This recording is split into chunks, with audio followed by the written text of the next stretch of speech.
think Barry's back with recording. Here from NEBA, and I know they did some survey work, or maybe Corky's here to talk about that as well, reaching out to their workers. So if you want to kind of give us a little update on what you've been doing and what you've been hearing, that would be great. Sure. My name is Corky Collier. I'm with the Columbia Corridor Association. We did a cooperative project with NEBA and Working Waterfront Coalition. So Greg Madden, Craig Hamilton were a big help on getting this done. We did a survey, and I'll try and run through it pretty quickly. So stop me, yell at me if I just passed up something that you want more information on, or if I say something stupid. We did 4 different surveys because we wanted to break it down into some specific questions for employees versus business owners versus property owners, and then people that just aren't in the area that wanted to weigh in. And so we did 4 different surveys that really ran parallel to each other. So that made us think maybe we're doing something right if the answers are very similar in the different groups. None of them really broke apart from the other groups. Also, responses early on were pretty much exactly the same as the responses later in the survey. So again, it gave us a little confidence in the survey itself.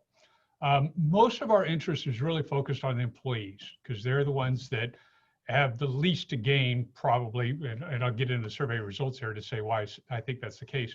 But then we also talked to property owners as well. And by the way, we did a total of 92 responses on this. Almost half of them were employees, the rest broken down into the other groups.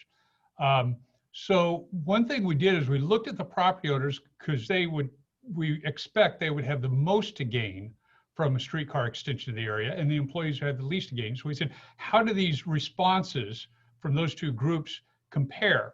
And just in general, without getting into too much into the weeds there, they were pretty much similar. They were more similar than they were different. One, for example, was around the question we asked, in the long term, what do you think is the best use of land in this study area? You would expect that the property owners would lean toward mixed use or employment because those will result in higher rents. However, property owners responded with 36% for industrial, 36% for enhanced industrial, and only 9% for employment and 18% for mixed use. So other groups were more solidly in favor of industrial or enhanced industrial, but the property owners were pretty much right in line with that as well. Property owners also had a stronger yes response to our question about, from an equity perspective, should the city invest in expanding the streetcar into the Northwest, given the transit and economic needs in other parts of the city? So they gave the highest yes response to that question, saying, yeah, the streetcar would help with equity, but they still responded with 55% of no.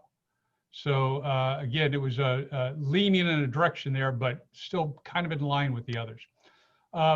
Real quickly too, I want to mention the demographics on this, which I thought were pretty much what we expected, a few little surprises. The Portland average of white population is 77%. On the employee responses, white responses were 50%. Black population in Portland is 5.8%. On our employee responses, 9%. Hispanic in Portland is a little under 10%. In our responses, 25%. LGBTQ, in Portland, it's about 5.5%. In our responses, it was 9% plus 6.8% that said they were questioning or uncertain. So we have obviously the demographics show that we've got we knew that we had a lot of minority employees in these jobs. Didn't know that we had a lot of LGBTQ as well. So let's see. Looking at the employee data alone, and let me see if I can share this. Are you guys seeing that okay? Okay, great, thanks. Again, I'll kind of blast through this, just holler if I'm going too fast. A little background, because it's later in the survey here. 43% of employees surveyed earn more than $27 an hour, and only 4.5% earn less than $20 per hour. So as we already knew, Industrial jobs pay quite well. Half of them, almost half are paying over $27 an hour. Yet, even though the pay is pretty darn decent, only 1 out of 44 lived in Northwest Portland. And then you see the rest here are evenly spread across other parts of the metro area. 84% commute by car, not surprising. And the reason was really evident if you looked at the comments that came in from the survey, where a lot of them described their bus commute to work.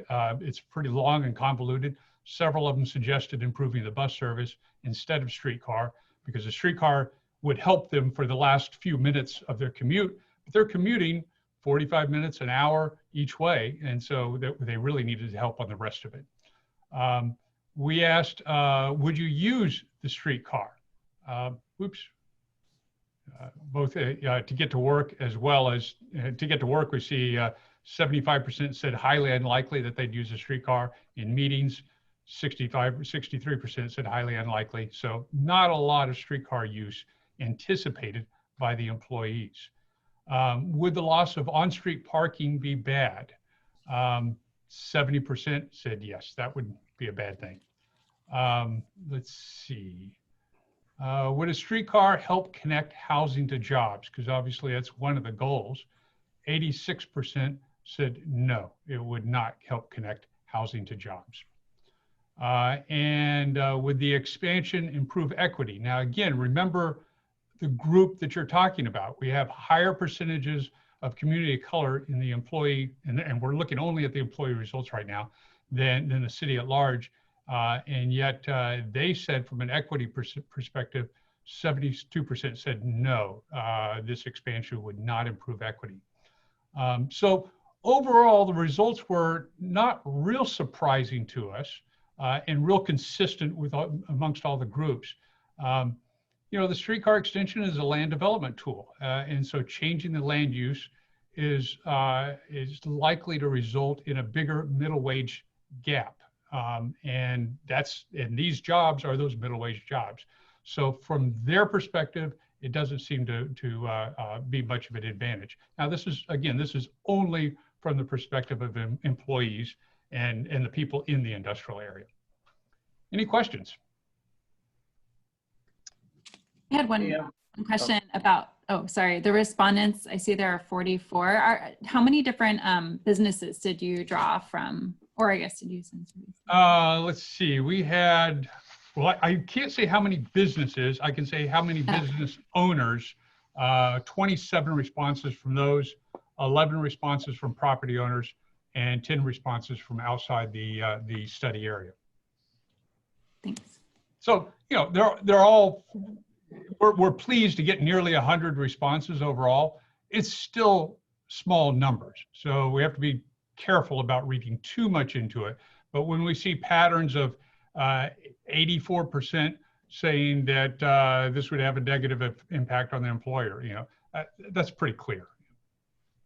And, you know, I just want to make a statement that, you know, what we are doing was we are focusing a lot on that, the PBOT preliminary racial equity report that specifically in there, they asked, you know, what is, you know, one of the things you want to look at is what is the makeup of the employment in the industrial area, which is comparable to the national average. So that's why we asked the questions around salary and racial makeup of the employees. And I think, you know, I'm really kind of proud of all the work we did to do that. And I'm joining forces with Corky's Columbia Corridor Association and Ellen Wax's Working Waterfront Coalition. It really pulled together a lot of resources and thoughts behind this because, you know, we're industrial business owners here in the Northwest area and trying to put together a survey like this and holding true to the request that PBOT originally had in that survey, which was, you know, figure out what the makeup is in the neighborhood and see what kind of impact it'll have to any loss of industrial land in the area. And by the way, I'm getting all this to Barry, of course, but if anybody's anxious to look at this faster, the PDF versions, which is what you're looking at on your screen right now, that doesn't have the comments in it or anything. So this is just the overall results. The PDF versions of each of those 4 surveys are on our website. It's cca.works. Just right on the home page, lower right corner, there's a news feed, and just click on that news item and it'll take you to links for all 4 PDFs. You can download them, do whatever you want with them. Corky, this is Phil Sellinger. When you look at the respondents, we know that the industrial district includes manufacturing, but it also includes a certain amount of warehousing. And when you look at the list of respondents, does it seem representative of that mix? We don't know. Okay. Honestly, we don't know, since all this was, our initial idea for this would be we'd walk the streets, knock on doors, and we'd have a better idea of who we were talking to. We couldn't do that. And we wanted to keep it relatively anonymous too, and allow people to be anonymous. So I can't really tell you. It still looks good. Stepping back though, and looking at that from a little bit bigger level, it's real common, and it used to be valuable to look at warehousing and distribution separately from manufacturing. Those 2 different categories are starting to merge more and more. So Amazon is a perfect example. That's warehouse and distribution. But so many things that come into the Amazon warehouse are being opened up. Something's being done to that packaging. And there's value added to it, and then it's being sent out. And we're seeing, in terms of the number of employees per acre, in terms of wages, in terms of all different types of factors, we're seeing those 2 categories start to come closer and closer together. So whereas they used to be distinct, there's just a little bit of room between them now.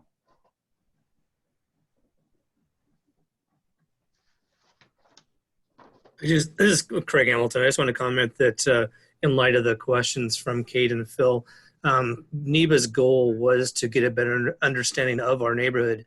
And I just want to assure you, as president of NEBA, that the data was not stacked. We did not go out and choose people that felt like were in the camp of, no, we don't want this to happen.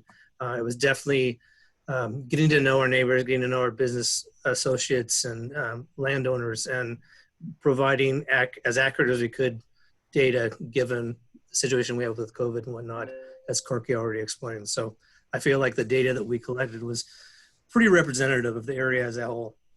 And to back that up even further, we had a map, of course, at the beginning of each survey, and we had 4 different surveys. There's a map.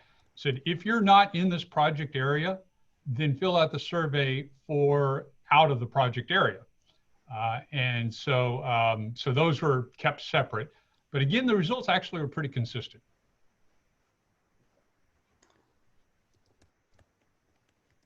Any other questions for Corky or Greg?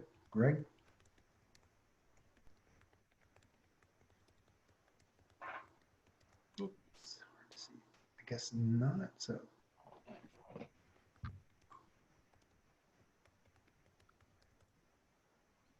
I wanted to mention, if Corky didn't, that it was, they also gave us an opportunity to kind of review some of the survey questions and work with them on making sure that it got some information that would be helpful, not only to the business group, but also, helpful informing the study. So we appreciate that. So.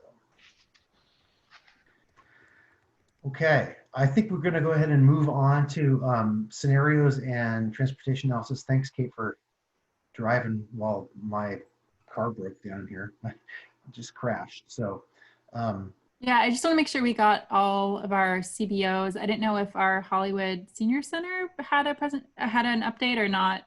We didn't ask them to do a presentation today, or MISO, because they did pretty good presentations last time, and we're really focused on the Northwest. That's fine then. Yeah, so I think we're okay. Thanks. I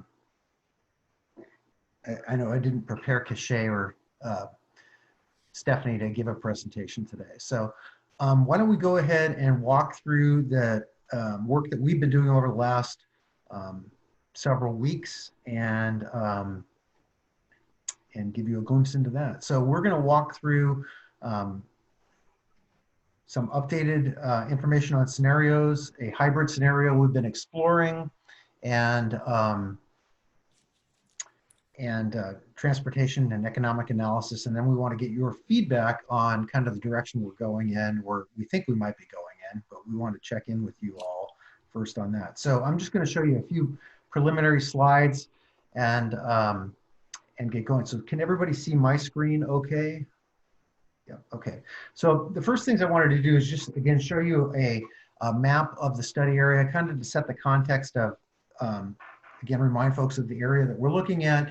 And when we talk about industrial jobs and transitions from industrial to other, what areas that we're talking about specifically in this study. So again, this bubble is generally the study area, which was built around a quarter mile from the proposed potential streetcar alignment that would be on 18th and 19th, or transit alignment that would be on 18th and 19th, York and Wilson. And it goes through this red area, which is zoned for commercial mixed use, CM3, into this area that's gray here. And these are the industrial zones. This gray area that I'm outlining right here is zoned IG1, which is kind of a lower intensity general industrial zone, allows a variety of different kinds of uses. It's not the heavy industrial zone that you typically see north of Nikolai up in this darker gray area. So it's a bit of a more urban industrial zone. And that extends along front and along Nikolai, beyond and west of the 30 freeway here, or highway here, over to about 24th Avenue, and then includes these parcels down here, and a little bit right here under where the freeways meet, 405 and 30 come together. The industrial zones also include the ESCO or former ESCO and related sites around here. These are still zoned heavy industrial, so that includes that area. The next map I want to show you is our comprehensive plan map, which is the map that basically outlines the future direction that the city is expected to go to in the 20-year time horizon. And if we look at this map, this shows a slightly different picture. This map shows, and I've got the industrial zones that were outlined in the zoning map still outlined here, but it shows a different story here. In this map, the ESCO or former ESCO and nearby sites are designated for mixed employment, which is a different type of designation that still does not allow housing, but would allow a lot more flexibility for office type uses than the traditional general industrial zones do. And some of the area down here around 30 and closer in around Vaughan, as you travel south, you'll see that some of those what were industrial zones are actually in the comprehensive plan are what we call mixed use urban center, which is a mixed use plan designation that would allow for mixed use or employment kind of development, housing, and a variety of things. And the reason that is set up like that is that they were anticipated to become more urban over time, potentially change uses. But many of those sites currently have industrial users on them right now. So the zoning allows that industrial user to continue to operate without as many conformity issues, if you will, truck loading and things like that, that might not be as easily allowed in the mixed use zones are more allowed, or parking, things of that nature, design standards for buildings that might be substantially different in the mixed use versus industrial zones. So the zoning on that, again, is industrial now, but the long-term direction on some of these properties is mixed use. This area that I've got outlined in yellow here is the area that in the comprehensive plan within our core study area that is still planned and zoned both for industrial uses. So this area outlined in yellow is still planned for industrial uses in the future and is also zoned for industrial uses. So I'll flip back that to show you just how that works. So much of the area that we're talking about when we talk about industrial jobs, while they exist in other parts of the plan area, some of the land use decisions about future development have been decided in the comprehensive plan in the long range. And in the short term, the issue is that those uses can continue to operate, but in the long run, they may transition. So does that make sense to folks, the difference between the comprehensive plan, which is kind of the long range vision for land use, and the current zoning, which is the current allowance for land use. Any questions about that before I move on? I can't see the chat really well in my view, so I don't know if Kate or Nicholas can let me know if there's anybody else that has questions about that.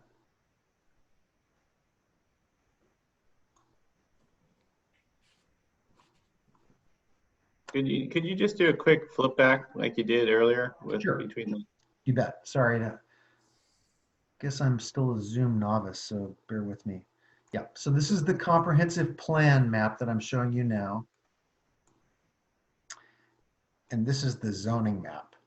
So the zoning map is what's currently allowed on the site. So for instance, if you were in one of these areas that I'm outlining here that around Vaughn or Thurman Street, you know, near Highway 30, and it was gray, you couldn't build a mixed use building in that area right now without going through a zone change. But the plan, for instance, allows for that. Similarly, right now on the former ESCO site and some other areas, the zoning is heavy industrial.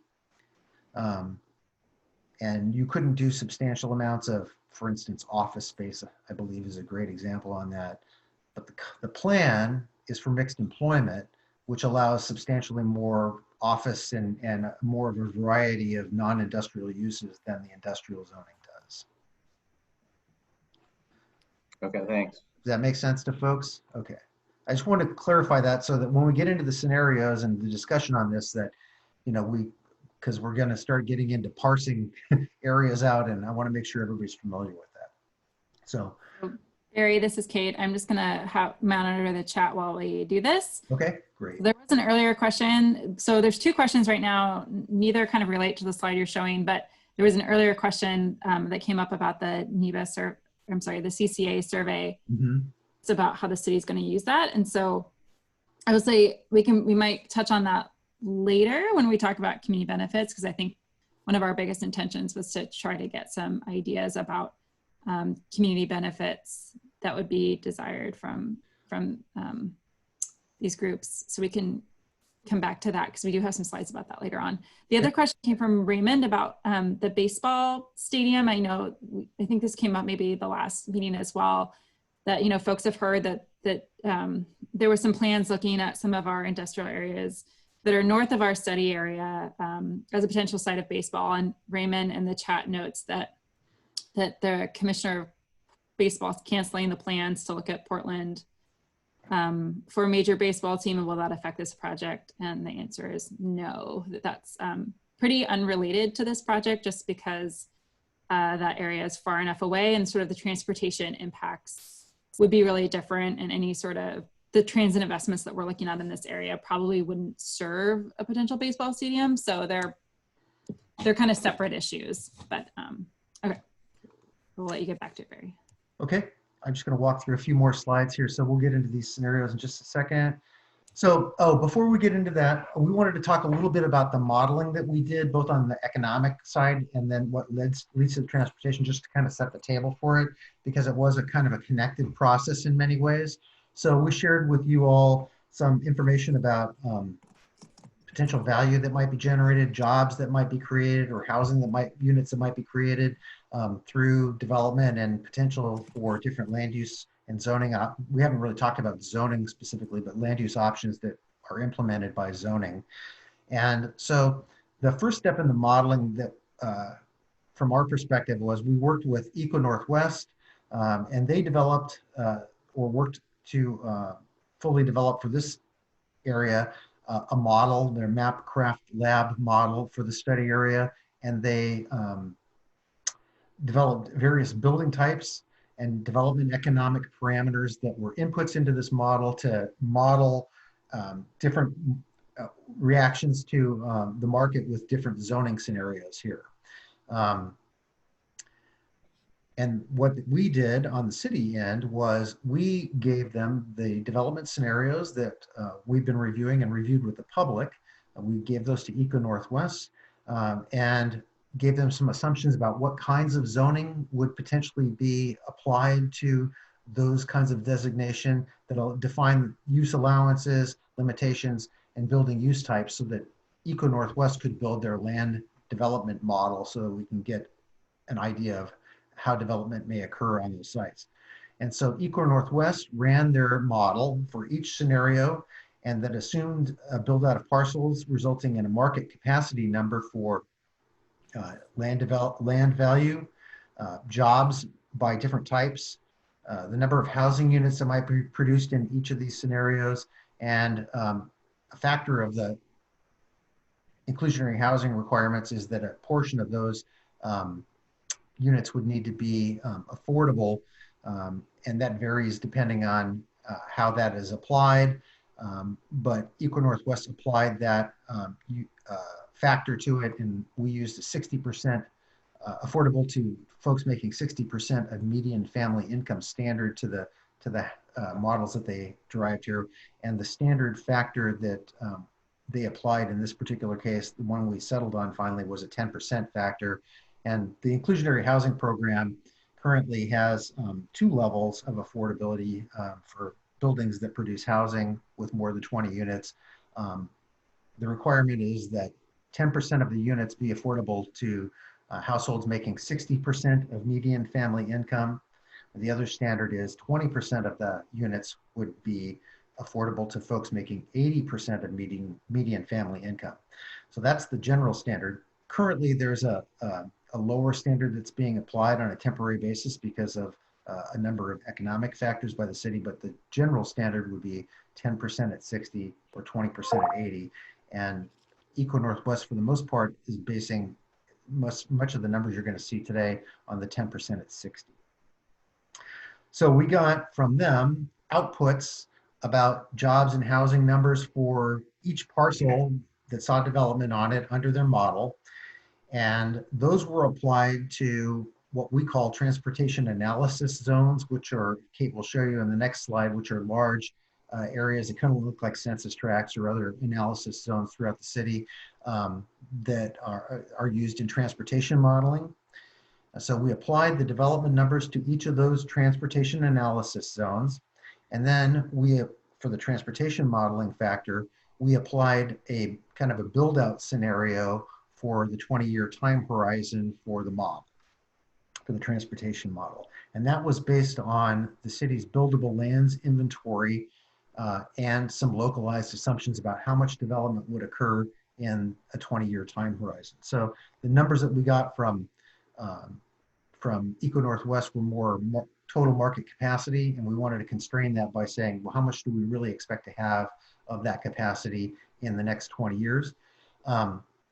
In most cases, most transportation analysis zones got a 20% build out assumption applied to it, but we also applied some higher percentages to some localized transportation analysis zones, ranging to 50 to 75% of the development capacity assumptions in some transportation analysis zones, primarily because some parcels were already in process of being built out. So for instance, in the blocks around the Conway or Slabtown development, we assumed a higher rate of absorption or development because that project is largely underway. So I think we applied something close to the 75% of capacity number to those parcels. And to some other parcels that were substantially vacant within the study area, we applied a 50% build out number. So we erred on the high side compared to what the BLI was telling us, which was somewhere in the 20 to 25% average citywide about capacity. One other quirk about the model is that the model for transportation and the BLI assumes that there's a constant figure, so to speak, if you will, for jobs and housing citywide. There's a total pie, and that's the total number of jobs and housing that will happen in the city. And the way the model works is that if you add capacity in one particular area or one study area, for instance, the Northwest study area that we're looking at now, it basically draws from other areas in the city that might have seen that development. So it's kind of a balanced model. So in this particular case, the allocation that we assigned to the TAZs in Northwest were offset by reductions in development assumptions in other areas, including the Central City, the Central East Side, and other inner neighborhood centers and corridors. So development might occur in Northwest Portland in this study area, whether it's in the mixed use area or even in industrial or employment zones, above the baseline, was subtracted from some other TAZs in other parts of the city for this citywide for the transportation modeling work that was done.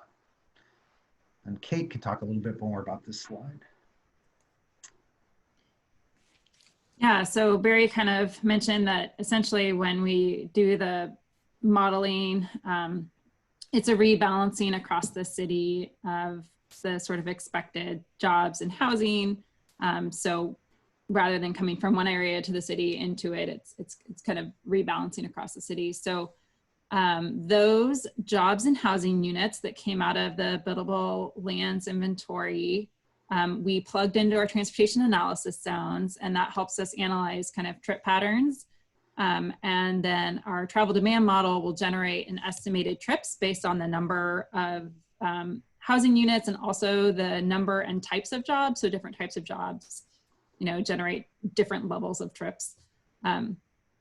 Obviously, like a restaurant is different than an office space because you have a lot more people coming to a restaurant than office space. So we account for that.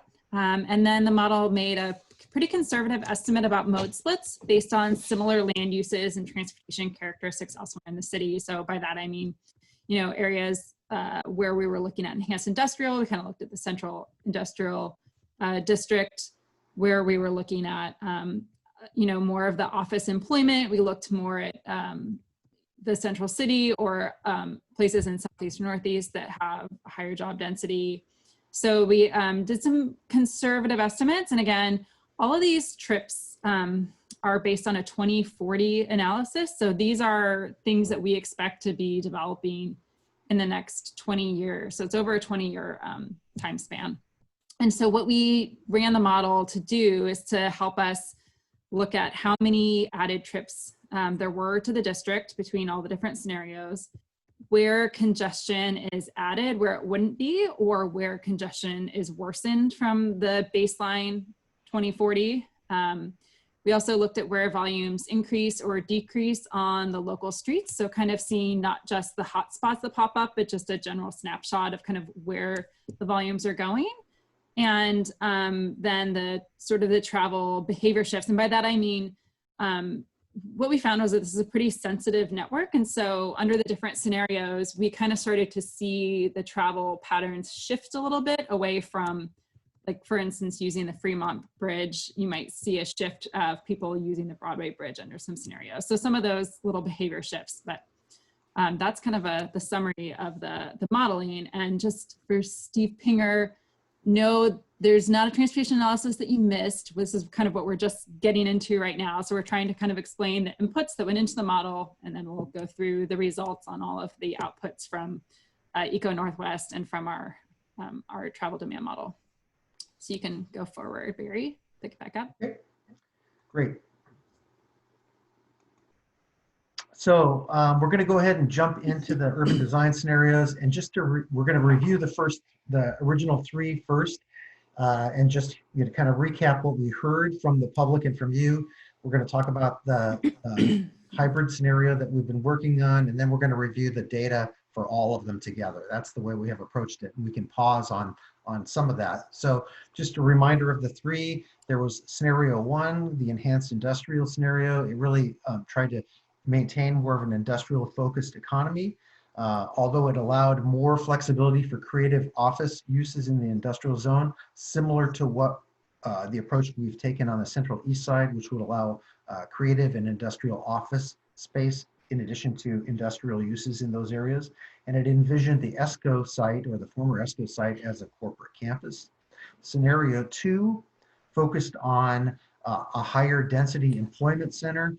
It assumed that we would be creating lots of more intense, larger scale office space and other kinds of employment activities. There was some conservation and reuse of existing structures for affordable space. And in particular, the former ESCO site, which is a large site in the area and carries a lot of weight in the analysis, was rezoned for a high density employment center. So the idea behind that was it would become more of an office center in this scenario. In scenario 3, mixed use, that one would have transitioned the district pretty substantially from an industrial area, both east of Highway 30 and west of Highway 30 into a mixed use district that had housing and commercial uses supported by some employment anchors, which include Montgomery Park building, mixed housing and neighborhood retail services. And ESCO in this, and the ESCO site in this particular scenario was rezoned as a very high density mixed use urban center. So something akin to the CM3 or EX zoning that you see throughout maybe the Northwest District, either south of US 30, 405, or on the Montgomery Park site where we're expecting, they have plans to build quite substantial amount of housing. So that's the recap of them. And I'll just remind you of what they look like. And this is scenario 1, ESCO as a corporate campus. This area over here would remain in probably an IG zone from 24th across US 30 and then down through the Squish area. The areas that were comp planned for mixed use in this scenario would probably transition over time, but we would not transition or change. This didn't assume changes in the area that are comprehensive planned IG1. It would stay IG1 in this scenario, but would allow for the creative office. In scenario 2, which was the high density employment, this area west of Highway 30 turned into a much more densely developed office center. And the area east of Highway 30 also allowed for more flexibility in uses, much more office orientation and a variety of uses than in the enhanced industrial scenario, which retained the IG zoning. In scenario 3, we looked at Montgomery Park again. In all cases still is planned for mixed use in the future, but in this case the former ESCO site would also be planned for mixed use. Some other areas along Vaughan and between 23rd and 24th would be planned for mixed use, transitioned out of the IG1 area. There would be a buffer of an employment zone that would not allow housing adjacent to Nikolai here to provide a transition and a buffer to the existing heavy industrial areas here. East of Highway 30, we would still have that buffer again against Nikolai, but the areas that are currently IG1 would transition largely to a mixed use zone at varying intensities. We assumed this area would be a little bit higher intensity than this area, but we hadn't got into the zoning details of that to a large degree. But that is a very substantial transition to the district. So what did we hear? Again, from the public, we heard general questions about the need and usefulness of transit and streetcar investments in the area overall, particularly kind of in its existing situation with the industrial zones. We certainly heard from public feedback in the surveys, which we shared with you right after our last meeting, uncertainties about the viability of the streetcar or transit supporting industrial land in that area. There wasn't a really strong relationship expressed there. More support for the streetcar was expressed with the enhanced industrial office, but still some questions about that. There was stronger support for the high density employment to be served by transit or a streetcar investment. And then there was a stronger support for mixed use to be served by a transit or streetcar investment. So that's just a real quick, high level recap of some of the things we heard from the public. From you at the last meeting, we heard a lot of feedback, and we heard strongly a need for more data, including more substantial transportation analysis and understanding of the traffic impacts of these scenarios. We heard there needs to be more information about trade-offs and equity implications, and we're hoping to get into some of that today. More information, or the information that we're presenting, should be presented more clearly with the trade-offs more clearly defined, and Looks like we've lost perceived bias taken out of any survey materials that we might put out to the public again. I just got the flash that my internet connection is unstable, so I hope I don't lose you.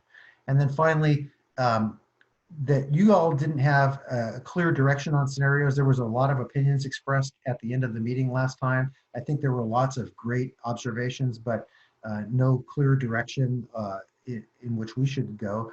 We heard industrial jobs are important and equity implications need to be addressed. In the employment scenario, we heard that there was concerns about it becoming a commuter destination with all of the dense employment that was proposed there and the area lacking a balance of day and night activity. In the mixed use, we heard some folks express that it made sense for a possible long-term direction, but had impacts to existing uses, and it certainly impacted industrial jobs. And then we heard that a better balance of jobs and housing should be explored overall.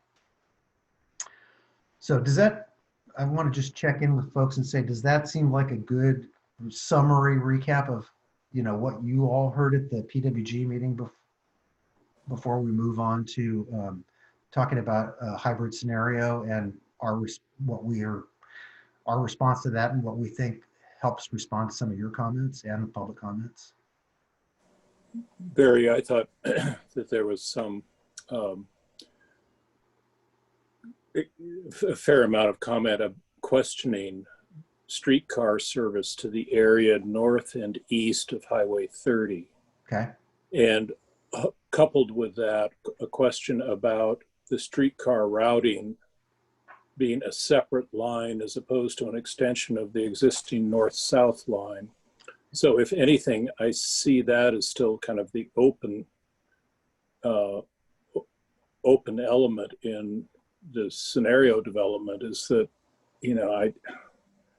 it seems like there's a clear case for Montgomery Park and the ESCO property, but I think there's a lot of questions being asked about the viability, suitability, appropriateness, and feasibility of trying to serve that area in the northeast portion of this study area with streetcar. And I think, I would hope that we really, begin to reflect that in this analysis. Okay. That's a good point, Steve. We did hear that from you all. We heard it from the public too in their comments on the survey itself. So, I mean, can we unhook from this streetcar routing at some point? Well, wait for a few slides and we want to talk about some of these. Okay, all right. Yeah. Any other comments or observations about this before we move forward? I want to make sure that. Barry, this is Phil Sellinger. Sure. One quick thing that I think I brought up before, somewhat related to what Steve just mentioned, is the streetcar alignment actually potentially connects a few pearls, shall we say, with the post office site, the Blanchard School site, Rose Quarter, Broadway Wilder Quarter. And I don't really understand how that is feeding back into this. Maybe you're coming to it, but I just want to know if there's a there for the folks using streetcar. Is it going where they might want to go? Obviously, it's a bigger question for industrial jobs, but maybe also even for the mixed use jobs, since it's not really hitting downtown or high capacity transit in a direct way. And I think that's another one. I think we'll be touching on that in some of the next slides. So I think that's a good potential segue. Okay. Anybody else before we move on and talk about the scenario 4? I want to just make sure I've given everybody a chance to. I'm just kind of looking through faces here. The only other thing I just add is kind of supplemental to the need for more data was just this, a little bit of the awkwardness of, using this Zoom and remoteness of doing it, like get a little bit better communication, but that's superfluous, I guess. Well, no, that's a real issue. I think that's a real issue. I mean, I think some people remarked that the number of folks that were able to actually comment on the city survey that was out there was, only 69 folks. So there's a little bit of, that's not a huge number of folks. And, we got to do better about getting the word out to folks and trying to make the information digestible in a way that they understand. So I think that's another good point, Greg. So I'm going to go ahead and move on. Just a quick question, if that's all right. Yeah, you bet.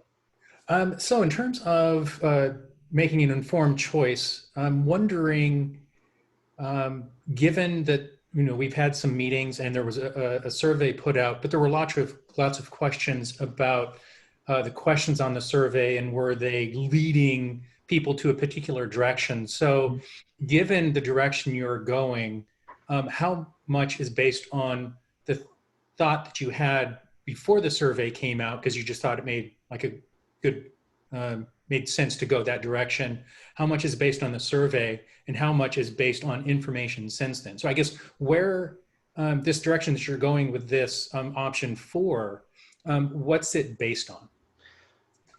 Well, I think it's based on a combination of things, Mike. It would probably be based on a little bit of information we heard back in feeding back from the survey, where we did hear some strong support for the notion of mixed use in the area.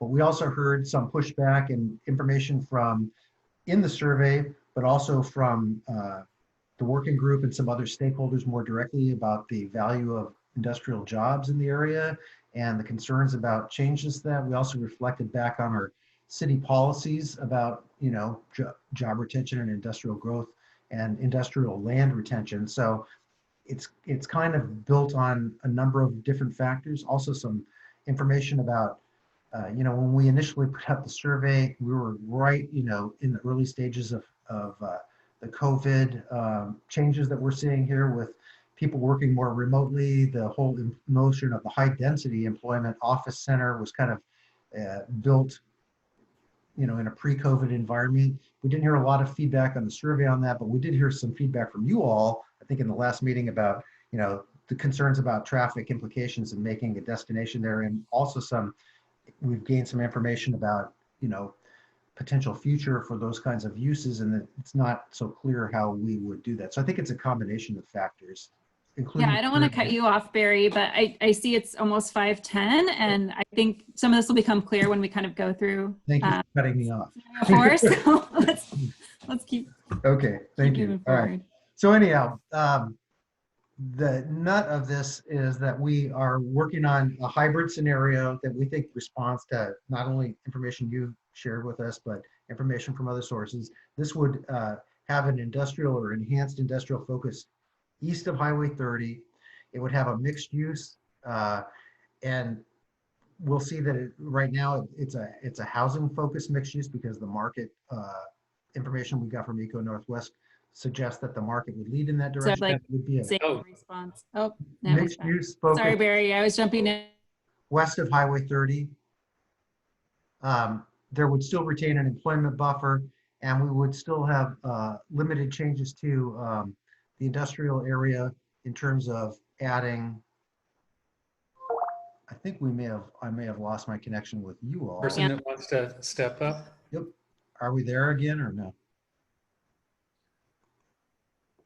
Oh, you're back. Okay. Sorry. Kate and Barry, maybe turn your video off. Yeah, I'm gonna get rid Yeah. of the video. If I can figure out how to do that. Barry, do you want me to jump in, or do you want me to keep going? I'll try to do that, and then Kate's going to be up Okay. pretty quickly anyhow. So, Okay. so scenario 4 really just marries the two scenarios. It focuses on a mixed use scenario on the west side of Highway 30, and it focuses on the enhanced rather industrial scenario east of Highway 30 that would include some options for, as we've modeled it right now, creative and industrial office, more flexibility for that. And in a nutshell, we think it moves in the direction of trying to preserve industrial land and industrial jobs. It does assume that west of 30, that about 9.5 acres here directly between 23rd and 24th is zoned and comp planned IG1 and would transition out of IG1 into a different comprehensive plan and zoning designation. This assumes that the ESCO site, or former ESCO site, sorry, that's directly adjacent would go to some other use, but is already comp planned for that. And the areas along Vaughan which are also comp planned for different uses, would transition over time. So we've got a couple of tables of some data that are a result of the modeling, and wanted to share that with you here, and I'll just walk through it really quickly here. And then we'll share some transportation information, and we'll get your feedback on this idea. So again, this is a comparison of the 4 different scenarios now. Looking at scenario 1, it created a lot of industrial and office jobs, very few retail and restaurant jobs. Didn't include new housing units because none of the areas that we were looking at for change were eligible to produce housing units. It did create some preliminary increase in value over the baseline of the entire district that could potentially be used for potential public benefits of some sort or another. Scenario 2 was the employment scenario, created a fair amount of industrial jobs and quite a few office jobs in the modeling and some retail and restaurant jobs. Some of those areas would transition to zones that would allow some housing development. So it created quite a few housing units, and a component of those would be affordable. It created a fairly robust amount of value in the district that, again, could be potentially thought to somehow be recast in terms of a portion of that in public benefits. Scenario 3, the mixed use scenario, was the one that really changed the industrial landscape and the employment landscape substantially, lost a number of industrial jobs in this scenario, and also lost some office jobs that would have occurred in the baseline. It did create a lot of housing units. I think we've revised our estimates from the last time we met, and Eco Northwest is estimating about 5,000 new housing units, and about 500 of those which would be affordable in this scenario. A substantial amount of value created though in that process, but at the expense of quite a few jobs in that area. And the scenario 4 hybrid, what we found overall when we talked to Eco Northwest about this is that a large portion of the development that would occur in the district would primarily occur west of US 30 on the ESCO or Montgomery Park sites because of the size of those parcels and the location. And in this particular scenario 4 hybrid, while we've retained the industrial or enhanced industrial on the area east of 30, the area west would transition to mixed use. We didn't have a gain or a loss in industrial jobs in that particular model exercise. It looks like about 100 office jobs were reduced, some gain in restaurant and retail. It still produced a lot of housing units in this particular model exercise, and it still produced quite a bit of value over the baseline. So we are inclined to think that some kind of a hybrid solution might make some sense for this district. From a land use perspective, we've got some more maybe refinement that we can do to that scenario, but this was kind of our starting place for that discussion. So the next slide is really talking about transportation trade-offs. So Kate, I'll ask you to jump in here. Yeah, so we have some maps as well. So don't feel like you have to understand and read all of this, but essentially, like I said, we put in the model and we looked at the changes and added trips to the district. And we have a range between kind of 35% to 27% in added trips. We looked at really the impacts to the larger district. And I'll say that across all 4 scenarios, we really saw impacts in pretty much the same places, but just on a varying degree of intensity. The good news is that actually, let's flip forward one and I can kind of talk about it through the maps. Okay. So you can kind of see here, what this shows is where we're adding trips. So we looked at both where we have really kind of problematic congestion and where we're just kind of adding the trips to the district. So this first one is really looking at just added volumes. They don't necessarily mean it's congested, but we did want to see where those trips were going so that when we really get into our transportation analysis with our consultants, we kind of know where we need to be focused on. And so on all the scenarios, really the highway, the on-ramps and off-ramps saw, added trips coming to and from the district. I'm going to try to make this a little bit bigger, Kate, for folks here. So hopefully that works. Can folks still see that okay? Yeah, that's better. Okay, sorry. That's better, yeah. You can also see some added movements. In red is more vehicles, and the blue, I should say, is fewer vehicles. And these are all, again, based on comparisons to our baseline in 2040. So where we also see some added trips is on that 24th, or I'm sorry, yeah, to and from between kind of Vaughan and Wilson, that's kind of that thicker arrow. And we see some added trips on, let's see, 19th kind of heading southbound, some more area on 25th what is that? 21st. So actually, can you flip forward one more, Barry? Sure. So these we're seeing some additional volumes, but the biggest thing that we're concerned about is where we're really adding kind of congestion in terms of like you're reaching what we call VC of 1, which is a volume to capacity, which means how much space is there for vehicles on your roadway? Like what capacity does it have and what is your volume? And so when we start reaching 1, that's a problem. That means that you're in congestion. And we really only saw it in all the scenarios on this on-ramp and on this 23rd southbound. In each case, we got over 1 on that on-ramp for the scenarios, but it was kind of varying degrees. The enhanced industrial scenario 1 was the worst in terms of creating the most congestion. And then as we kind of moved through different mixed use scenarios, it was slightly less bad. In all cases, it's not actually a huge amount of added trips over what the capacity is today, but it is something that we'll have to look at because in order to move forward with this project with ODOT, we need to make sure we're not overly impacting their systems. And so this on-ramp is something that we need to look at for each of these scenarios, but it ranges from scenarios 4, I believe it was 1.01 for those of you that are transportation nerds. So pretty close to capacity. Scenario 1 was 1.04. Another problem that we saw was this yellow line here. And that was because on 24th, not that we hit that VC1 problem, but that we did get volumes that exceed our neighborhood greenway guidelines, which in our NWIM plan that just passed, that's a neighborhood greenway. So that's something we're going to need to keep an eye on as well. So really the modeling was kind of looking for us to see red flags of where we might be kind of breaking the system. And the good news is it's really just right around the interchange that we see that we're getting close to our capacity.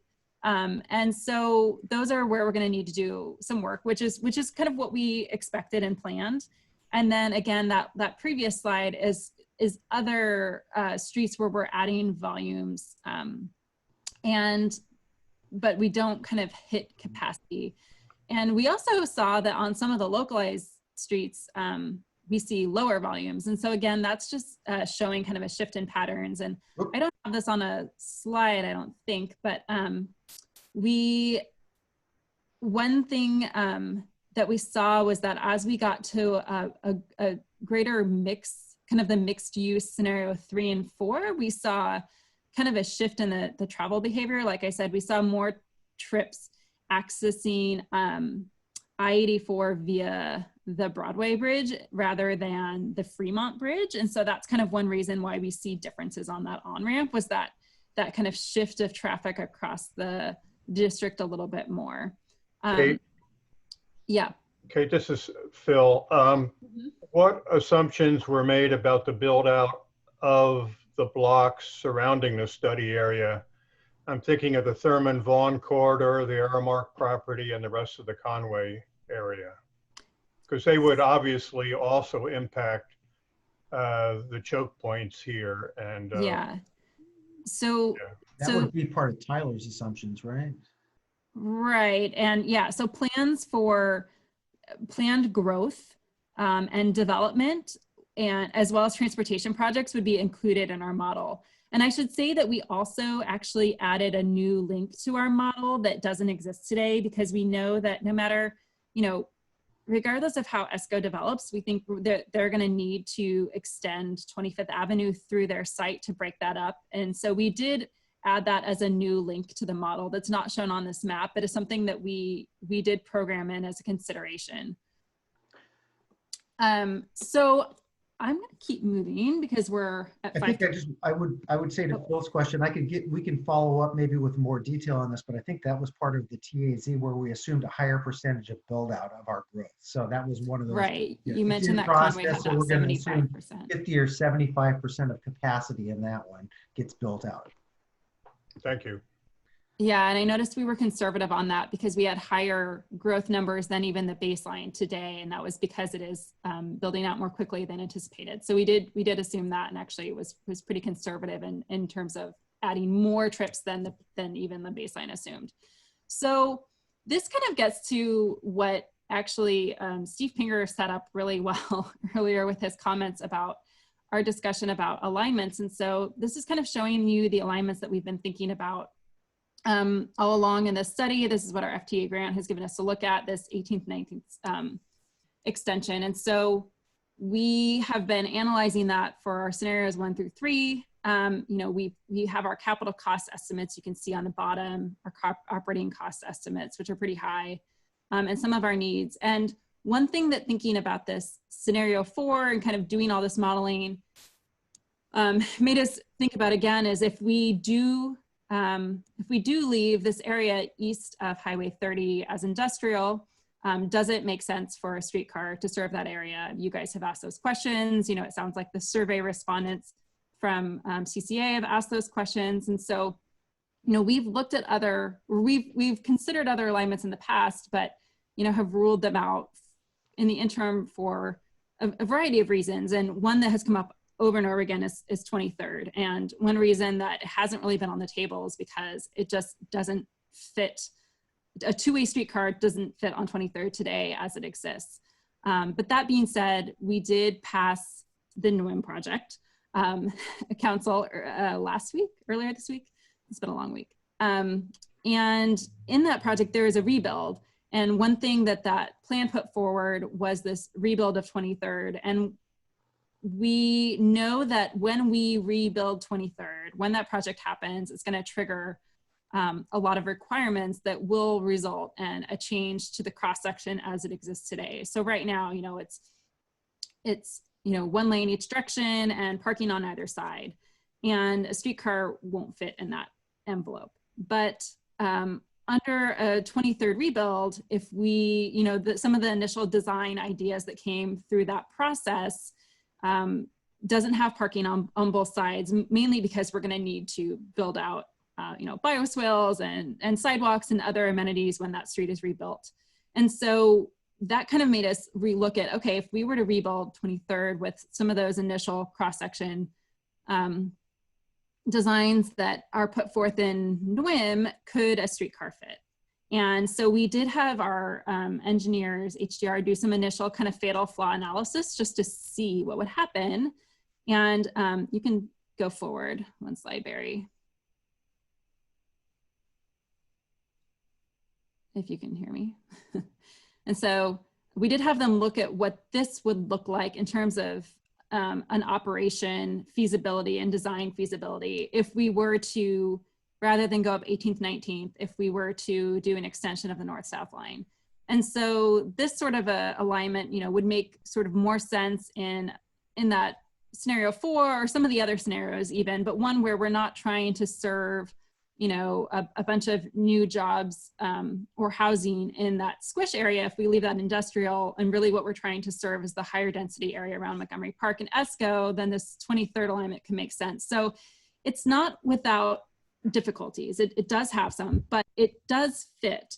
And so, you know, we've decided so we brought this alignment back to the table now that there's more of a path forward. Uh-oh.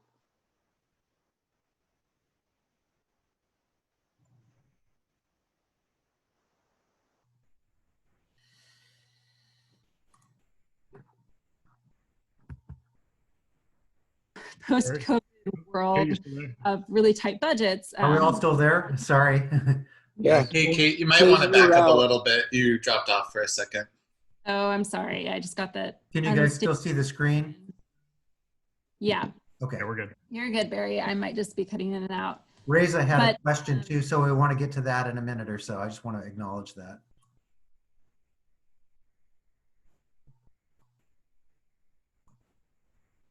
Shoot.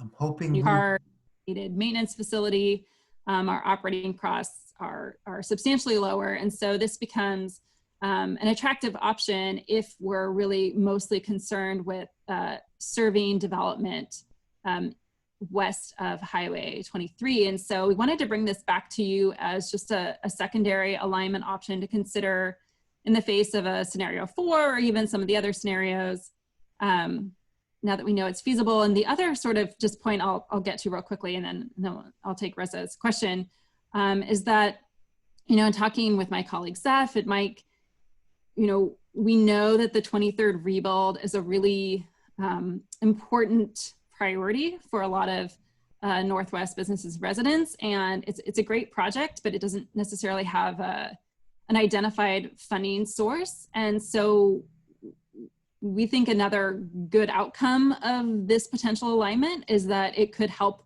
redo that rebuild, that we could pair that with the streetcar project, and that would kind of help us get a really big priority project for Northwest Portland kind of off of our docket, which is great, not only in getting it moving forward, but also if we could use, you know, FTA money and some of our some of that money raised from value created to pay for this, then that, you know, allows PBOT to save GTR funds for other transportation projects, you know, elsewhere in the city. And so that's an attractive piece as well for us. But so yeah, adding an alignment, the second alignment kind of back to our consideration. And Reza, did you look like you had a question earlier?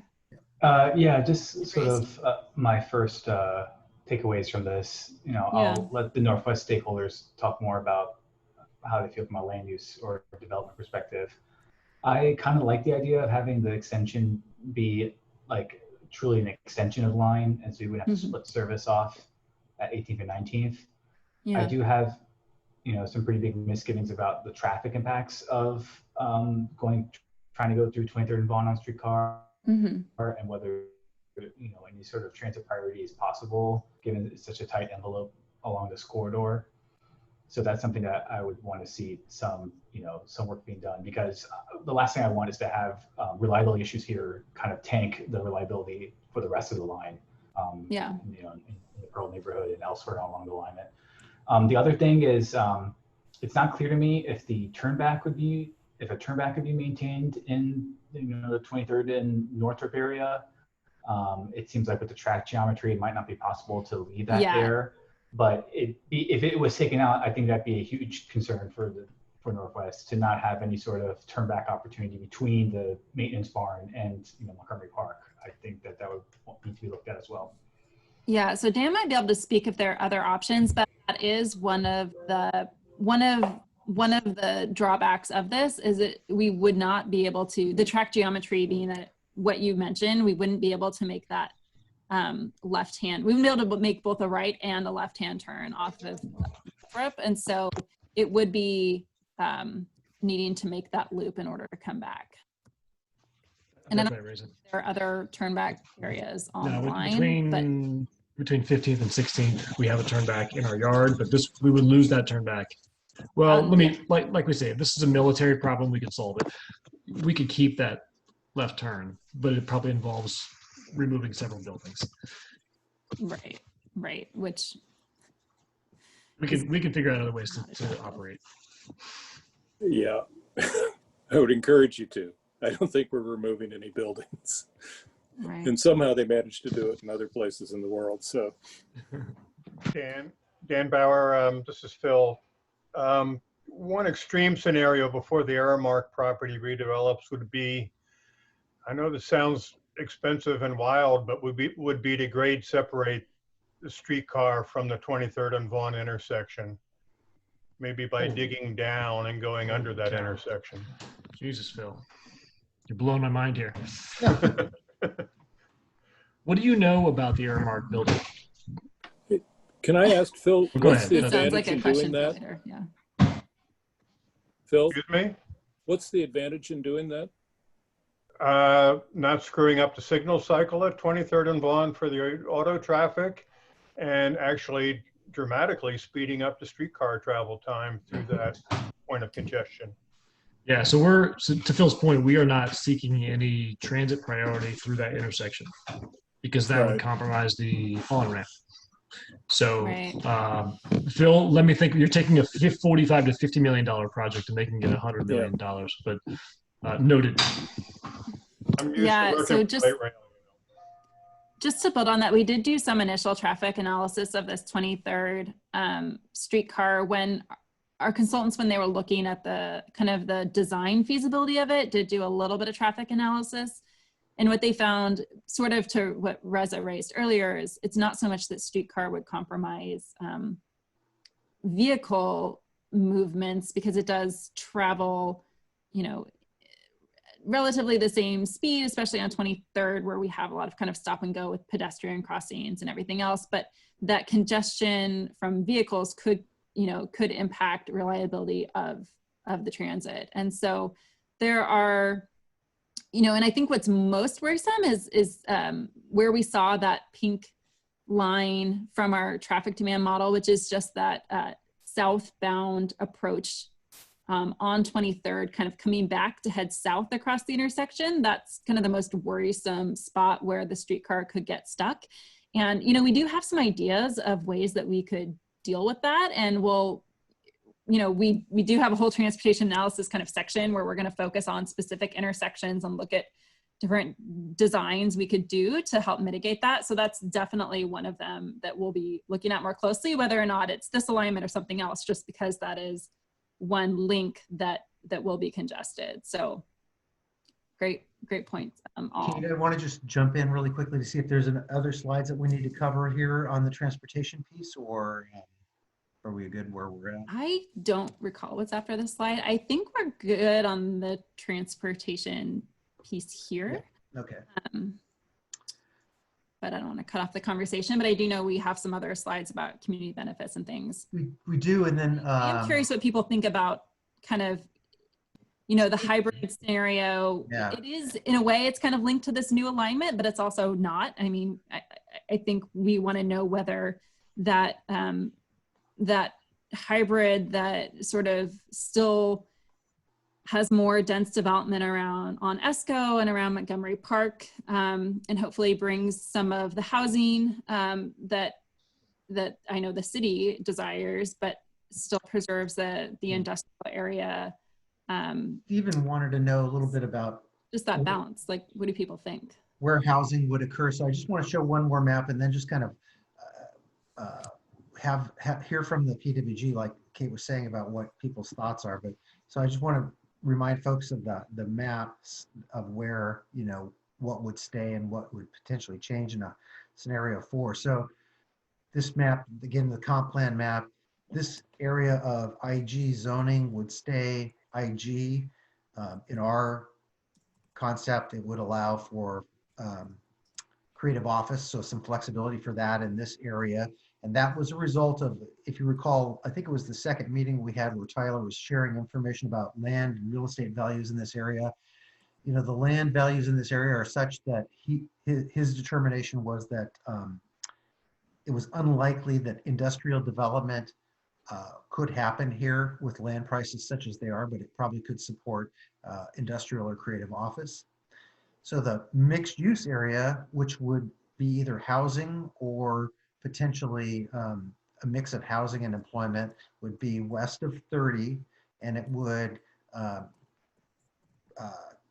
include the areas between 23rd and 24th, which I've got earmarked here in yellow as the IG area, and would go all the way out to Montgomery Park.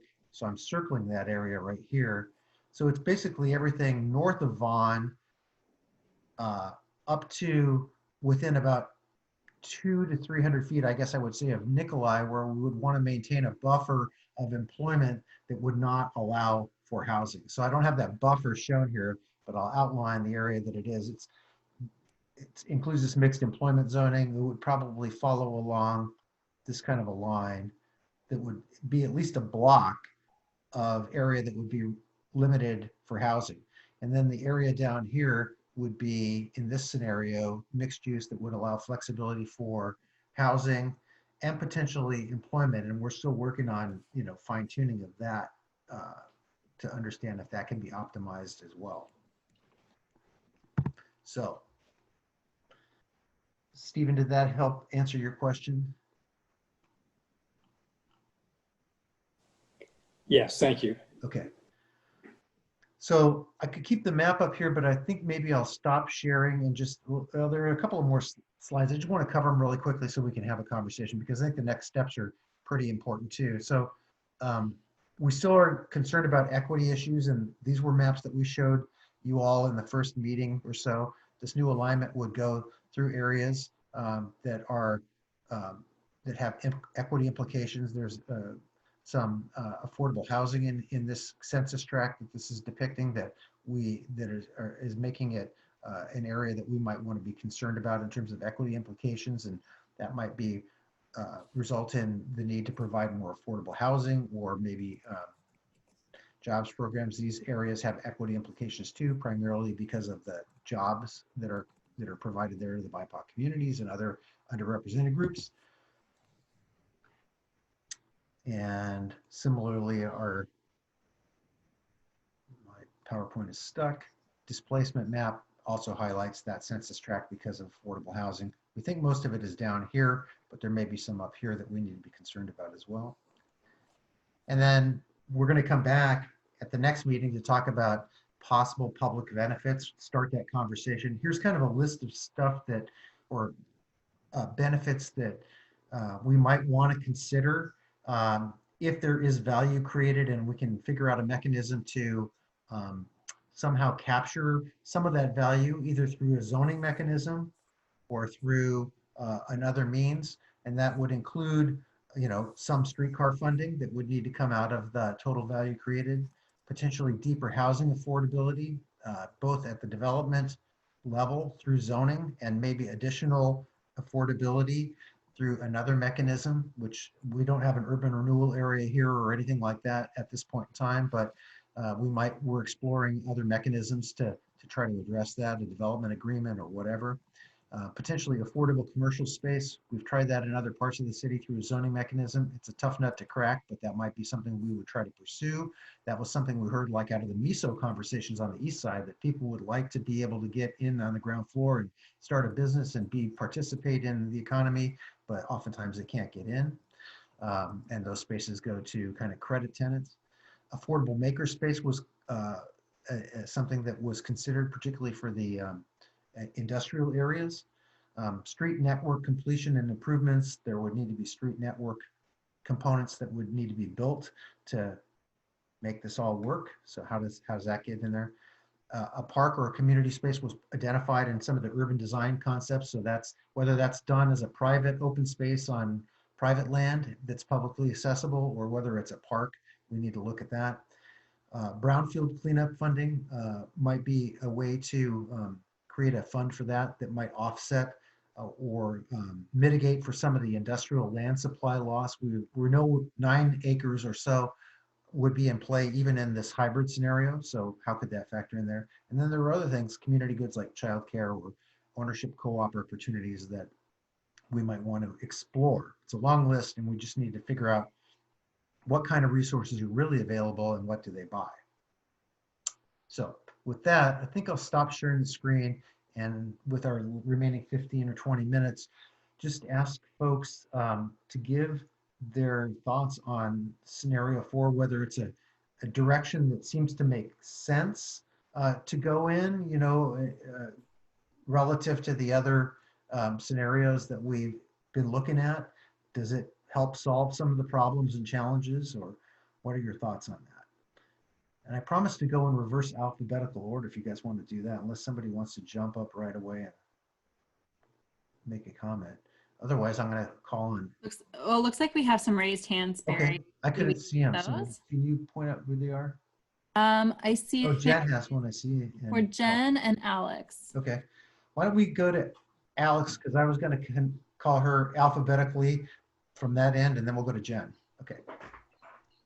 Sure. Thanks, Barry. I like what I'm seeing here in this hybrid scenario. I do share a lot of the concerns about the streetcar being impacted mostly by the traffic flow. If this is going to work, it really needs to be seen as reliable and consistent for employees in that area, residents. If there's going to be a lot of housing coming out of this, we want to know that folks can leave their car at home or maybe even move to the neighborhood without a car. I think Phil has touched on this in earlier meetings. Is it possible to create an area where we have jobs and housing and keep those trips inside the district? But what we're seeing in some of that earlier survey data, which I can understand, is that a lot of folks are coming into the area from very far away. And so a transit trip may not work for them, or it may not be possible to complete that last connection on streetcar. So, you know, I'm cautiously optimistic that this is a good compromise and a good, you know, project to get everybody to the table around. But I do really want to see more on that transportation analysis. I love Phil's idea. The cost would be probably prohibitive, but it would be nice to just see it, just to explore it, to know what other options are out there if we're not going to be able to have transit signal priority.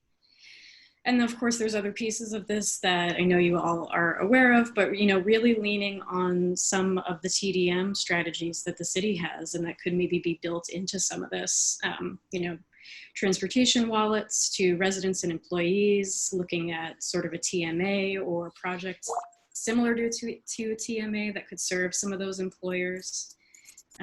So I like what I'm seeing. I do want to see more, and I definitely want to see more about the community benefits as well, because we really need to know that for the neighborhood, this is going to be a place where people are living and playing and staying, and not just coming in and leaving. We don't want to create a space where it's empty at night.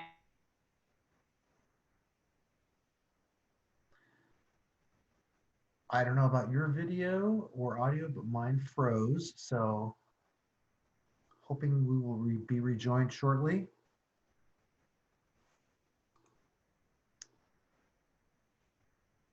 If you can hear me, let's go on to Jen and get her thoughts if Alex is done. I apologize, my video is frozen.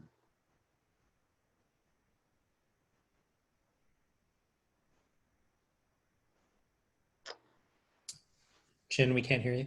Oh.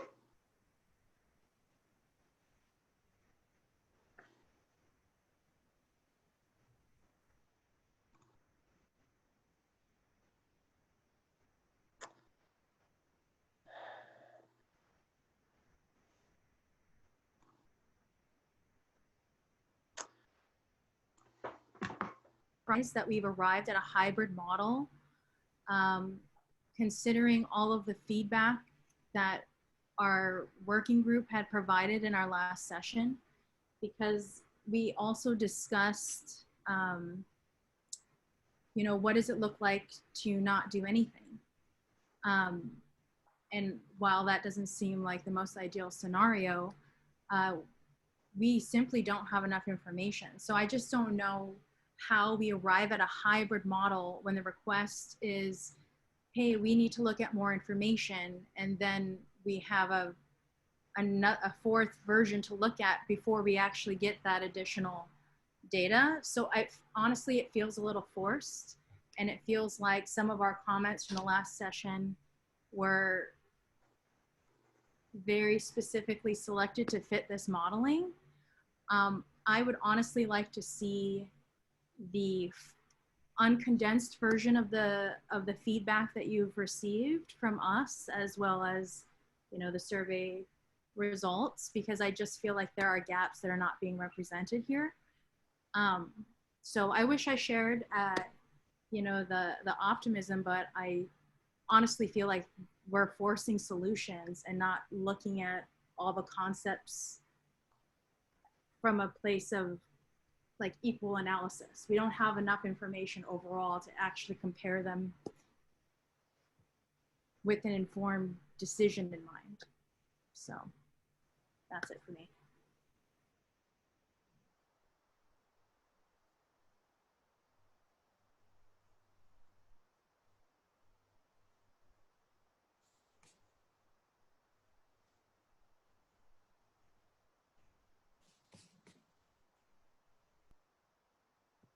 Muted there.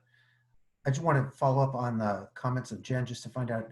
So would you like to see more information on the no change alternative, just so that we had a baseline of comparison to understand what the trade-offs are on that one?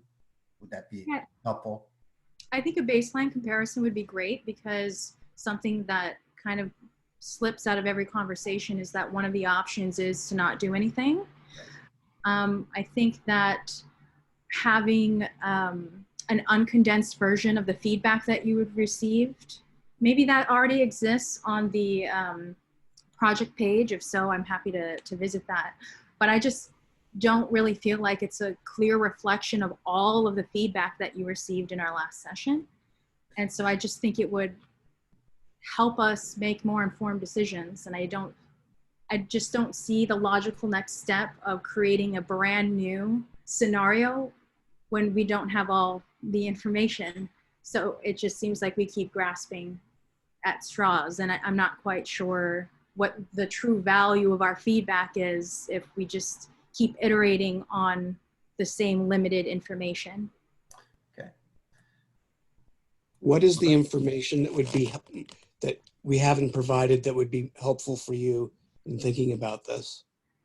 Well, I think like what was in the previous slides that Barry was showing in terms of the information that we requested, I don't think it necessarily covered all of the areas that we wanted expanded information. I think specifically, like Alex before me was speaking about wanting to see more information in regard to community impact. A lot of the things on that list you really can't, you can't bank on because there's not enough information about the land use as it is. So again, it comes to baseline. I think this is also why I want to see the sourced feedback from our project working group, because I know that there were specific other things that were requested, but it just seems like we're seeing more of the same information, but reassembled in a different way. Okay.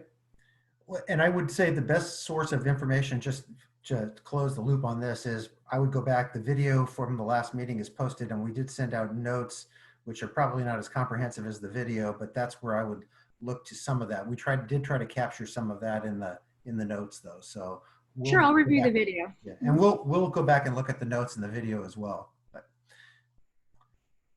other comments or feedback on that? I see Phil has a hand up, so I'll go to him next, and then I want to make sure that we get everybody a chance. So, and then we'll go Phil, then we'll go Greg. How's that?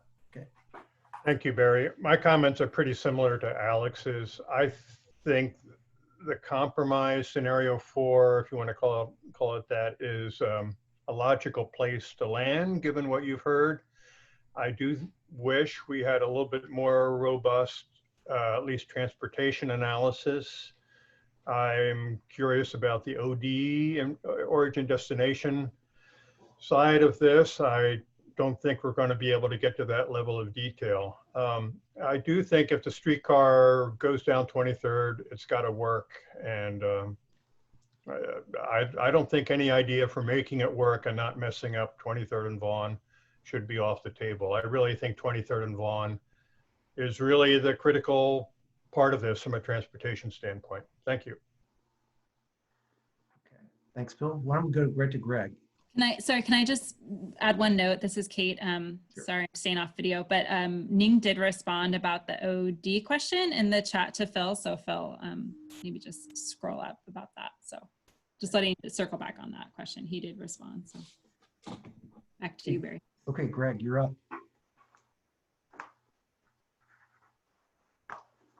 But you're muted, sorry.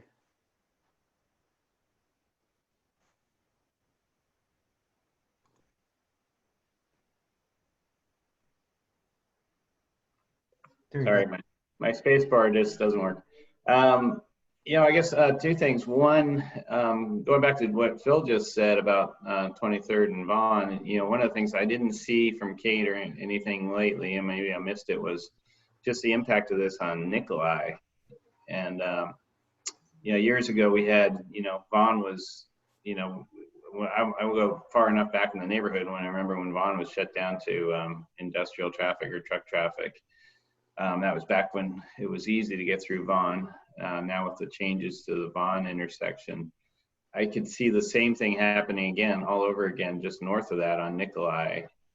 with the impact of housing and increases there. My business was right off of Nikolai and 25th Place, and I just saw that congestion growing and growing every year massively. And then if you're talking about people that are going to egress from either the Montgomery Park area, that's probably eventually going to develop down Ward Way onto that, and other things, that's going to be a big impact. And I don't know if Kate had any, or Peabody had any plans to look at that impact along that, but that's going to be a major effect to the industrial area.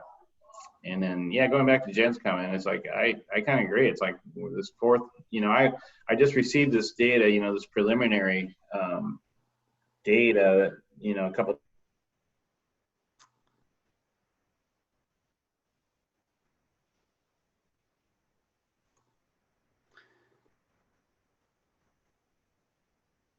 My video cut out, so I apologize.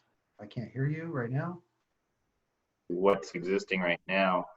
And it confuses me because I see an increase of about 1,100 jobs in scenario one, industrial jobs, I should be specific about.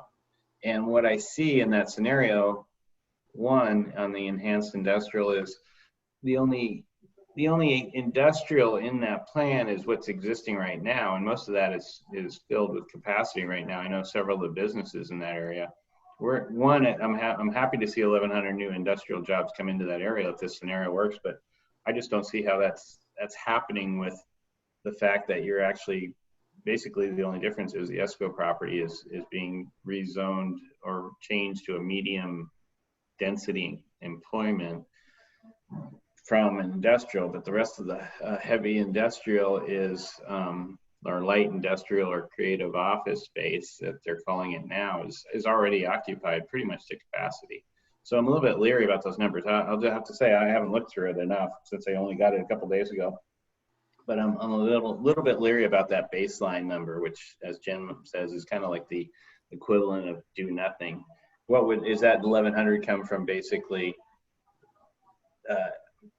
gradual growth or expected growth in the industrial area without any impact from this scenario one impact, or is there something I'm missing here that's this enhanced industrial going to actually create 1,100 industrial jobs? Yeah. So those are my two comments, Nikolai and that comment about the data. Good question. I'm going to call, see if Tyler has any response to the job growth and the enhanced industrial scenario.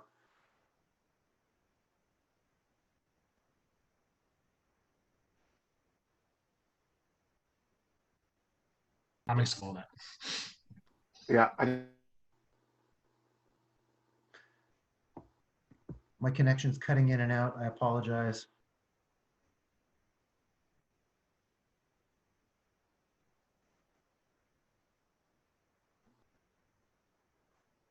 More EG in some cases. And the other is increased allowances for different kinds, including industrial ground floor uses for that multi-story industrial office type mixed use thing in different areas. So it's a combination of a lot of different things. There is some sort of baseline forecast industrial capacity on the few vacant sites that exist throughout the area under existing IG zoning. But really that enhanced industrial scenario is just increased efficiencies along with that sort of central city, centrally side industrial type thing, as well as a little bit more EG in parts of the west side of the study area, west of Highway 30. So there's a couple things going on there. Okay. So you're talking about maybe equivalent to the New York building as far as increase to industrial?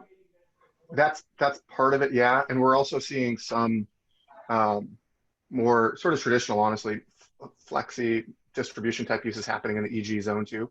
And so, yeah, it's a mix of New York type buildings and also more sort of general industrial sort of business park flex space type stuff under the EG zone as well.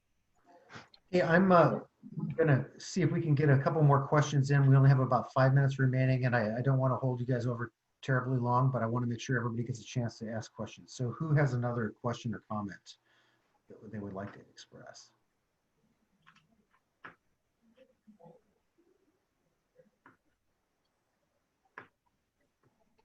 Well, I'd have one question since somebody else has jumped up, and since Tyler's a help on this, is how many industrial jobs do we have in those areas right now? In the different segments, in the different sort of east-west sort of thing? If you look at just, yeah, I guess if you look at the scenario one area. Yeah, that's a good question. I think the best place, and I haven't wanted to jump into that too far, I think the best place is that existing sort of equity industrial jobs report, Greg, that you and Corky referenced earlier. I think that data that Steve Kuntz at BPS put together is from 2017, so that could probably be updated. But that's the baseline that we're using for employment. When we look at from the land use scenarios, we are sort of forecasting out based on square feet per employee by use and all that stuff. So I would point back to what has already been published in the BPS existing conditions work. And I can send you a link back to some of that stuff because we do have numbers in the Northwest Phase 1 report that are a baseline. Hey, in the interest of time, I'm just going to go down the list and see if anybody, just to go make sure that folks that want to make a comment have an opportunity to. So I'm going to go backwards down the list and take this opportunity. So Jordan, you are the next on my list if we go in opposite direction. Any thoughts or comments on this scenario 4 or what we've done so far? Yeah, I just want to make a comment in favor of scenario 4 and along with the streetcar going down 23rd. I mean, to the idea of the status quo, something's got to be done with the ESCO site. And I think it's much better for the city if it's a, if it's a mixed use and vibrant neighborhood because it's so close to the city center. And, between ESCO and Montgomery Park, the potential for even greater development at Montgomery Park, I think that certainly would support the streetcar, and the streetcar alignment down 23rd is just much more cost effective than the other alignments. And I think that's a positive.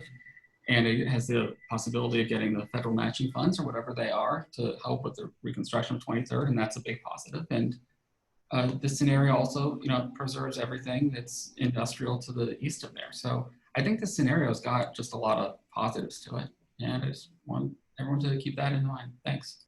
Great, thank you. Mike, I haven't heard from you, so you're next going up from the bottom. All right, I'll try to make this quick because I know we're close to 6 o'clock or even after. I think I need more information. And again, it's not perfect information because this is an incredibly complicated thing. But trying to figure out, is option 4 a good one? Well, based on what criteria? Yeah. So I don't know how that works out. So I'll just leave it at that. More information I think is good to try to figure out, does demand exist for those things? And does it work for Portland? And how does it work when you plop all of that stuff in an intense area next to an already developed area in Northwest? So what does that look like? The transportation issues, as a gut reaction without having much more thought, the idea of having the streetcar go down 23rd seems better to me. The impacts on existing traffic, considering Northwest in motion past and 24th is going to be a greenway and pushing traffic onto 25th and 23rd. I think all of that needs to be figured out, but as a concept, that alignment seems to be better if it's going to exist, again, from my novice perspective. And I would really encourage more information to the extent we have analysis of transportation and other things to be sent out, even the PowerPoint presentation, sending that to all of us in advance.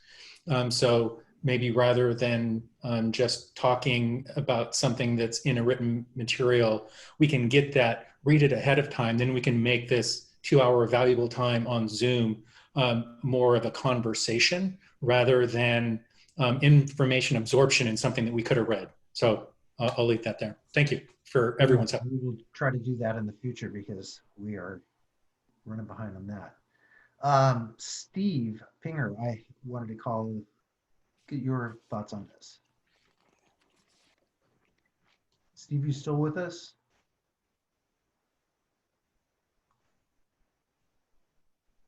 Thought he was, but he may have dropped off. We'll ask him again if he rejoins. Joy, do you have any thoughts or comments on this? Yes, just really quickly, I appreciate everybody and how much thought is going into all of this. I realize that this is a simple question, but it's been asked by almost every person that I've talked to about this. I'd like to see some of the comparisons between expanding the bus. I mean, I know that this is a streetcar expansion, but it could be just buses. I mean, and that would help with the, I don't know. That's something that people keep asking about, and it's something I'm curious about. Because I keep wondering, like, who are we helping? And that is really important. And I know that there's a lot of that information in here. That is definitely, everyone's trying hard to address that. But that's where I'm at. What I'm struggling with is making sense of the information. I want to know who we're helping, and I want to know who is going to be hurt by it, paying a price. So that's, I realize it's simple, and I realize that, you know, there's so much work going into all of these different scenarios, but I am curious because there, you know, we say there's a fifth option, do nothing. There's also a sixth option, you know, where we could do, you know, buses or something. I don't know. That's my curious question, and I'm sure the answer is buried in all of this information somewhere, and I will find it. But I really appreciate how much information there is there. Thank you much. We may be able to share some more information on some of those options with you. We'll check in on that. My glitchy computer may have lost it. We heard from Greg Madden and Jen, so I'm going to ask Cachet if he has any comments. West was just published, and it actually includes a lot of the information you're talking about, both like carbon emissions from diesel versus electric, likelihood of economic development versus not for a bus versus fixed rail. A lot of that is documented, so we can easily share that with the group. Yeah, this is Kate, and I have an unstable connection. We actually prepared a bunch of slides about that, but didn't have time today. It's actually not published yet, but it will be probably in the next week.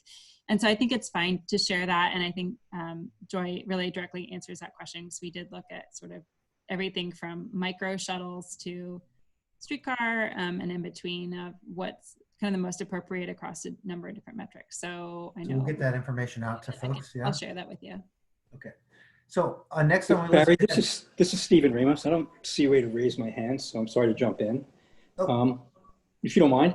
Yes, perfect. Yeah. I don't want to repeat a lot of things that the other committee members have said, because I think people are making very good points, some of which I agree with wholeheartedly.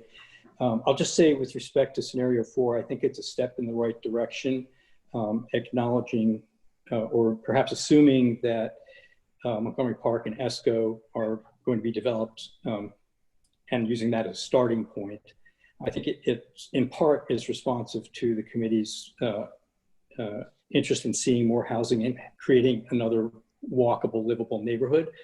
So I think that it doesn't answer all the questions. It's not the be all and end all, but I do think it goes a step in the right direction. Streetcar, I think, probably a step in the right direction, but needs another hard look along with the buses. But one thing people haven't really talked about, and I want to touch on, is Corky's survey results presented at the beginning of the meeting, I thought were very interesting. It's the kind of information I've been really craving. But it does beg the question about what happens to those jobs? What happens to those employers? Where do they go? And how do they get there? So that's something that I think we should explore in the next steps. And also along those, as one component, looking at the equity offerings and potentials. I think your list at the end was also a step in the right direction. I think could use some refinement and obviously since it's relatively new, but I think that, you know, there may be business relocation expenses that could be covered, or, you know, employee transportation or something that could be added to that list. But I think that the equitable impacts really need a lot more study. And I think that that goes to some of the questions that Jen and others feel are unanswered. So I guess the short version is that I think it's a step in the right direction. I think we have a long ways to go before I feel comfortable making a definitive choice. Great, thank you. No, good points. I have Cachet, if he's still with us, next on my list. Cachet, do you have any thoughts on?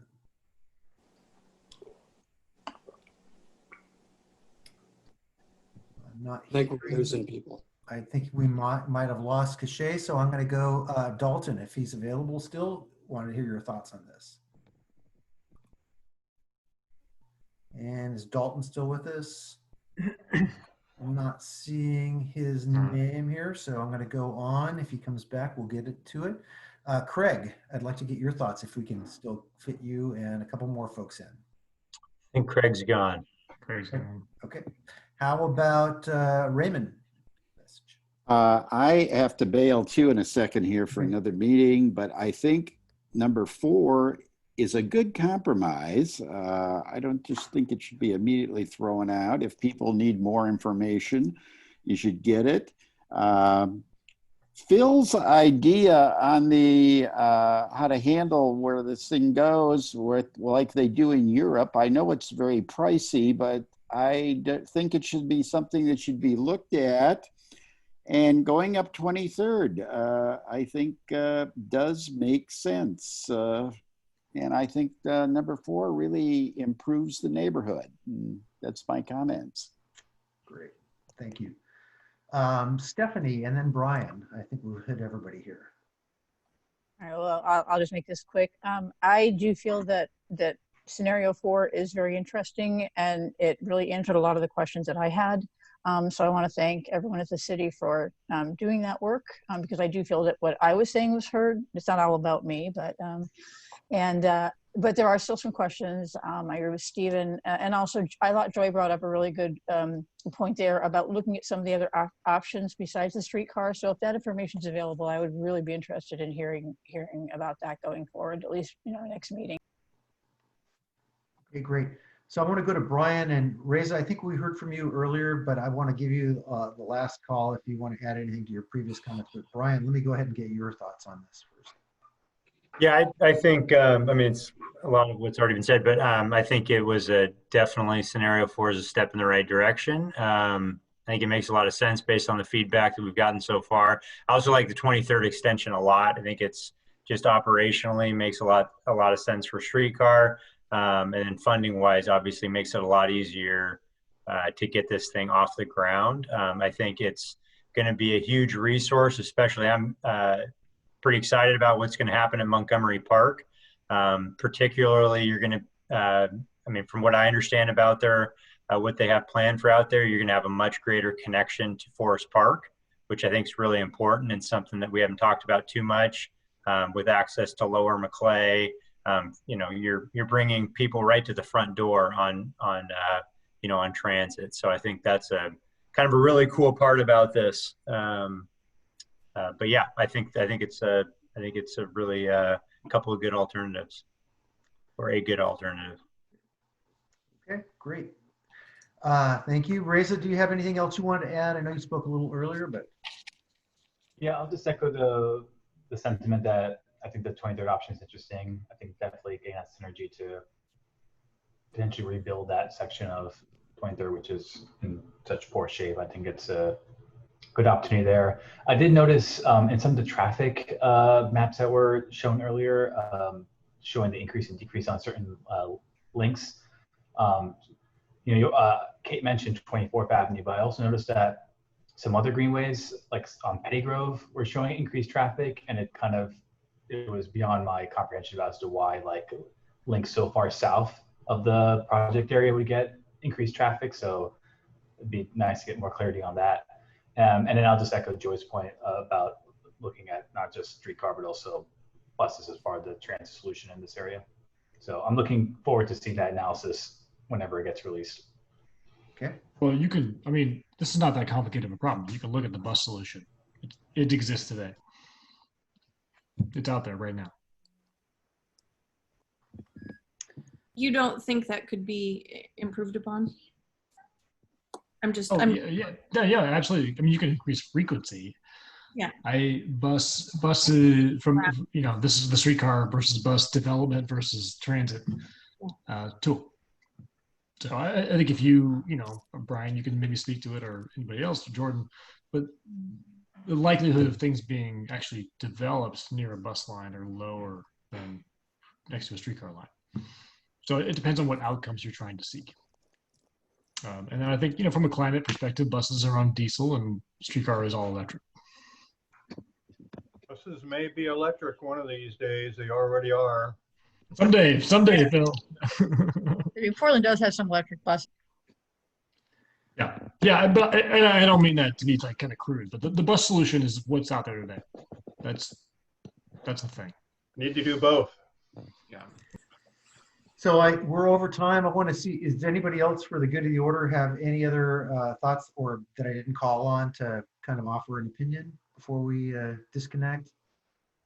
Okay, so what we're going to do on a staff, we're going to try to refine scenario 4. We're going to bring more information back on that kind of do nothing to at least understand what that baseline is to help inform that and see where we land on it, and also more information on community benefits.